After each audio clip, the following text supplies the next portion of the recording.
캄보디아 프놈펜 인근에서 교통사고가 났습니다. 우리나라 중고등학생 8명이 중경상을 당했습니다.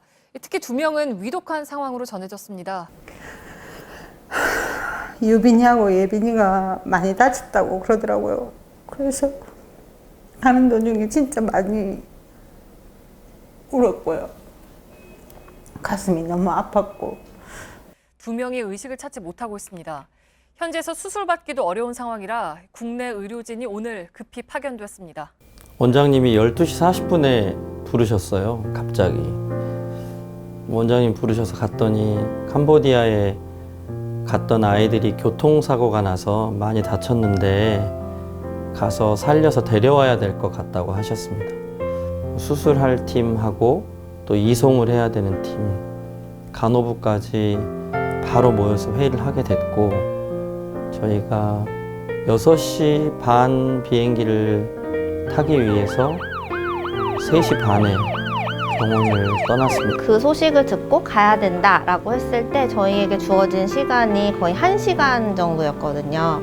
1시간 안에 가는 걸 결정하고 그다음에 뭐 비행기며 가서도 어떻게 할지며 할 수 있는 거를 서울대병원에서 좀 발빠르게 뭔가 처리를 하고 계획을 했기 때문에 선발대가 잘 출발하지 않았나.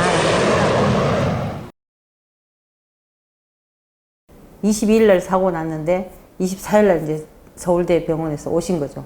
저희는 그 이틀 동안 서울대 병원에서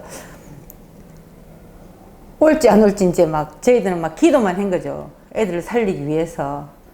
몇 가지 어려운 상황이 있었습니다. 첫 번째로 어려웠던 상황은 어느 병원이든 중환자실이 통제가 강하기 때문에 중환자실 의료진들이 처음에 이제 우리가 환자 보는 것을 허락해 주지 않아서 처음에 중환자실에 들어가서 환자를 볼 때까지가 어려웠고 아무래도 우리나라보다 시설이나 장비들이 많이 낙후돼 있어서 환자가 고통을 호소할 때 검사나 치료가 빨리빨리 시행되지 못했던 것이 조금 안타까웠고요. 또 어려웠던 점은 이제 비행기를 탑승하려면은 어느 정도의 조건이 필요한데 산소 포화도라든지 헤모글로빈 수치들이 그 환자 상태를 좀 호전시켜서 그 비행 조건을 맞추는 데 좀 어려웠던 점이 있었습니다. 비장 파일이 있었잖아요. 그것 때문에 이제 무슨 이렇게 수치가 올라가면 안 된다고 하더라고요. 단장님께서. 그 수치가 높아지면은 아예 비행기를 못 한다 하더라고요. 걔도 이제 살려고 그랬는지는 모르겠는데 그 수치가 낮아져가지고 비행기 탈 수 있다고.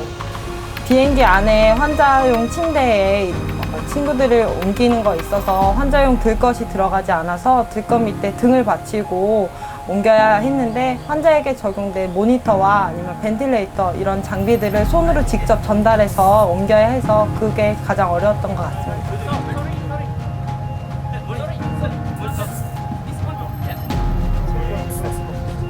한 명 더 올려.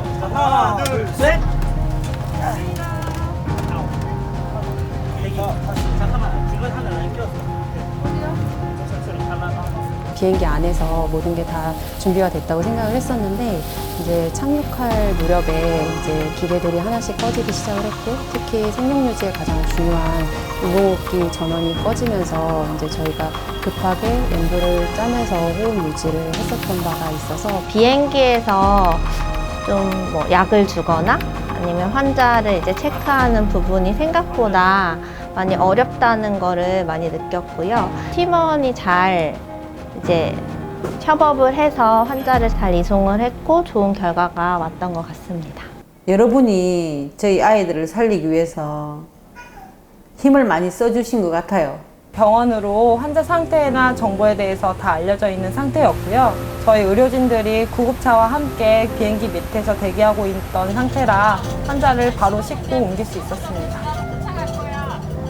도착했을 때 저희 소아중환자실에는 2명의 환자가 왔었고요. 그 중에 1명의 환자는 이미 수술을 받고 이제 온 상태였고, 이제 나머지 1명은 수술조차 받지 못하고 왔었던 상황이었는데, 2명 다 이제 겉보기에는 생명 유지가 되고 있었지만 내부종이나 그다음에 다른 혈력학적 상황은 심각했었던 상황이었습니다.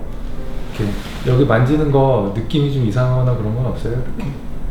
없고 여기는 만졌을 때 아픈 건 여기 드럼 같은 게 나서. 그때 아마 총 8명의 어린이가 다쳤던 걸로 기억을 하는데요. 이제 대부분 이제 안면골 쪽에 좀 문제가 많았기 때문에 그래서 저에게 이제 좀 그런 의뢰가 좀 왔었고 그래서 이제 8명의 어린이를 전부 다 진찰을 했었던 것 같습니다. 예빈이 같은 경우는 수술을 꼭 했어야 되는 경우여서 제가 또 수술을 집도하게 되었습니다. 저기 서울대 저기 의료진들이 급파가 되고 해서 저희 애들이 지금 이렇게 말도 할 수 있고 지금 이제 치료를 받고 있는 중이지만 진짜 평생 잊지 못할 거예요. 서울대 병원을. 외국에서 이제 불의의 사고를 당했었고 이런 사고를 끝까지 책임질 수 있는 곳이 특별히 없을 거라고 생각을 했었고 여러 선생님들께서 많이 노력을 해주셔가지고 병실이라든지 또 중환자 케어가 꼭 필요했던 친구들이 몇 명 있었는데 이제 거기에 대한 또 자리도 배려를 해주시고 해서 진료하는 데 있어서 특별히 뭐 어려움 없이 우리가 왜 가야 될까를 고민했는데 서울대학교 병원이라는 이름이 우리 어깨에 굉장히 무겁게 느껴졌습니다. 국가를 대표하는 병원으로 또 우리 아이들을 살려와야 된다는 중압감도 컸고요. 앞으로도 우리가 모두를 살려올 수는 없을 것 같습니다.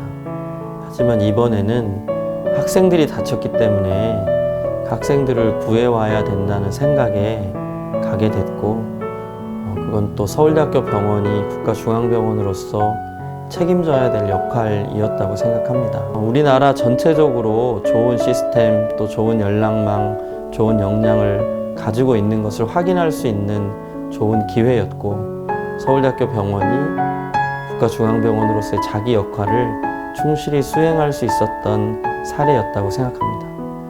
이번 기회를 통해서 우리도 많이 배웠고 또 이 경험을 다른 분들하고 공유하면서 국가 전체가 좋아질 수 있도록 하는데 기여할 수 있도록 하겠습니다.